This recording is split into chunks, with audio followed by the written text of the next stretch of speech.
प्रिय छात्राओं, अब हम देखते हैं अंशों का निर्गमन एवं हरण। सबसे पहले तो हम ये देखते हैं कि कंपनी से क्या आशय है। हम सब जानते हैं कि अंशों का निर्गमन कंपनी द्वारा किया जाता है। तो ये कंपनी से क्या आशय है? कंपनी व्यक्तियों का एक ऐसा संगठन है जिसकी पूंजी में किसी सामूहिक उद्देश्य की पूर्ति हेतु जो व्यक्ति हैं वो मुद्रा या मुद्रा के तुल्य अंशदान करते हैं। इसका निर्माण आप सभी जानते हैं। निर्माण एवं समापन भी एक अधिनियम के द्वारा होता है और वे व्यक्ति जो पूंजी में अंशदान करते हैं कंपनी के सदस्य या अंशधारी कहलाते हैं, तथा पूंजी का वह अनुपातिक भाग जिसका कंपनी का प्रत्येक सदस्य स्वामी होता है उसे हम अंश कहते हैं। कंपनी अधिनियम 2013 कई चरणों में लागू हुआ था। अधिनियम की 98 धाराएं 12 सितंबर 2013 से लागू हुई थी एवं 183 धाराएं 1 अप्रैल 2014 को लागू की गई थी। हम इस चैप्टर में कंपनी अधिनियम 2013 के प्रावधानों के अनुसार ये देखेंगे। अब हम देखते हैं कंपनी की परिभाषा। कई विद्वानों ने कंपनी की परिभाषा दी है, जिसमें हम कंपनी अधिनियम 2013 की धारा 220 के अनुसार क्या कहा गया है कि कंपनी से आशय इस अधिनियम के अंतर्गत या किसी पूर्व के कंपनी अधिनियम के अंतर्गत समामिलित कंपनी से है। प्रोफेसर हैने के अनुसार कंपनी विधान द्वारा निर्मित एक कृत्रिम व्यक्ति है जिसका सतत उत्तराधिकार एवं सार्वभौम मुद्रा के साथ पृथक अस्तित्व होता है।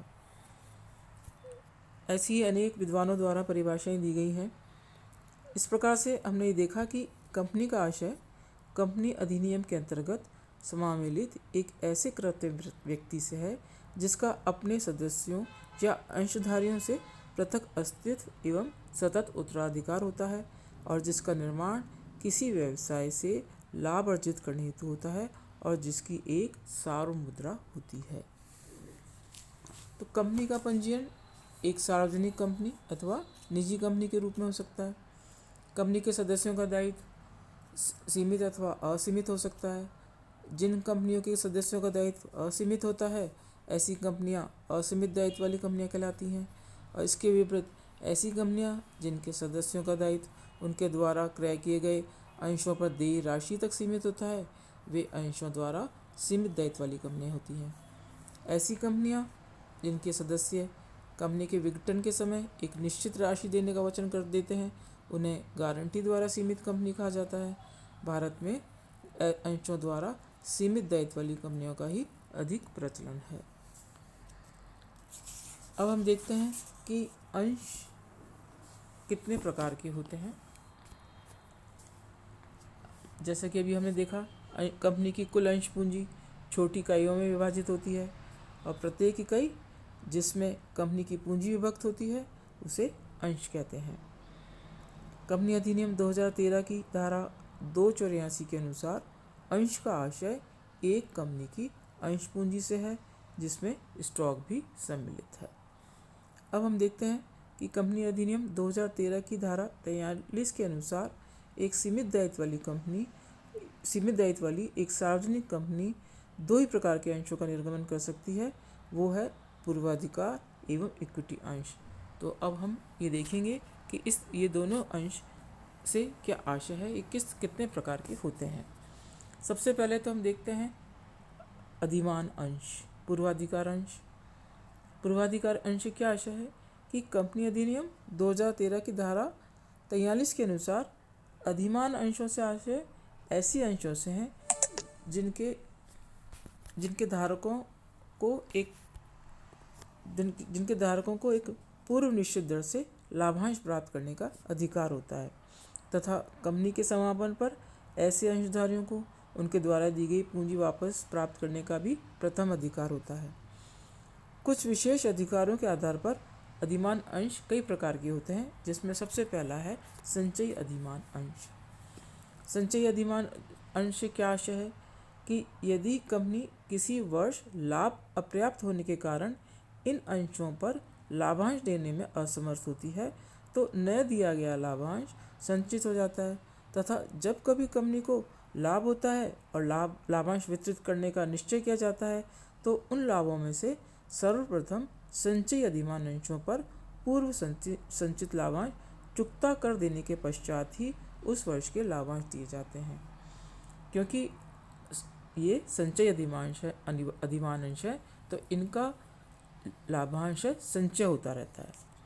अब दूसरा है असंचयी अधिमान अंश। इस ऐसे अधिमान अंश जिन पर कंपनी के लाभांश देने में असमर्थ होने पर न दिया गया लाभांश को भविष्य के लाभ में से प्राप्त नहीं किया जा सकता, असंचयी अधिमान अंश कहलाते हैं। इसी प्रकार से एक होते हैं अवशिष्ट भागी अधिमान अंश या पार्टिसिपेटिंग प्रेफरेंस शेयर्स। अवशिष्ट भागी अधिमान अंशों के धारकों को निश्चित दर से लाभांश पाने का पूर्वाधिकारी तो होता ही है, परंतु इसके अतिरिक्त सामान्य अंशधारियों को एक निश्चित लाभांश देने के बाद भी यदि लाभ शेष रहते हैं तो उनमें से उन्हें भागीदार बनाने का अधिकार होता है। अब दूसरे होते हैं नॉन पार्टिसिपेटिंग प्रेफरेंस शेयर्स। ये ऐसे अधिमान अंश होते हैं जिनको एक निश्चित दर से ही लाभांश प्राप्त करने का पूर्वाधिकार होता है तथा शेष लाभ में से अतिरिक्त लाभांश प्राप्त करने का अधिकार नहीं होता है। इसके अलावा एक होते हैं शोध्य अधिमान अंश। शोध्य अधिमान अंश से क्या आशय है? वे अधिमान अंश जिनका निर्गमन एक निश्चित अवधि के लिए किया जाता है और उस अवधि के समाप्त होने पर कंपनी के जीवन काल में ही उसका भुगतान उनके अंशधारियों को कर दिया जाता है। ऐसे अंश शोध्य अधिमान अंश कहलाते हैं। इसके अलावा अशोध्य अधिमान अंश। अशोध्य अधिमान अंश वे होते हैं जिनका शोधन कंपनी के जीवन काल में नहीं होता है वरन कंपनी के समापन के समय ही किया जाता है। इसके बाद है परिवर्तनीय अधिमान अंश।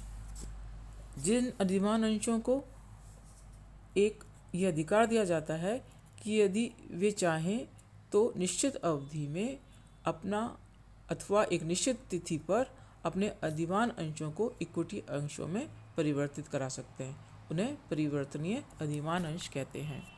इसी प्रकार से अपरिवर्तनीय अधिमान अंश।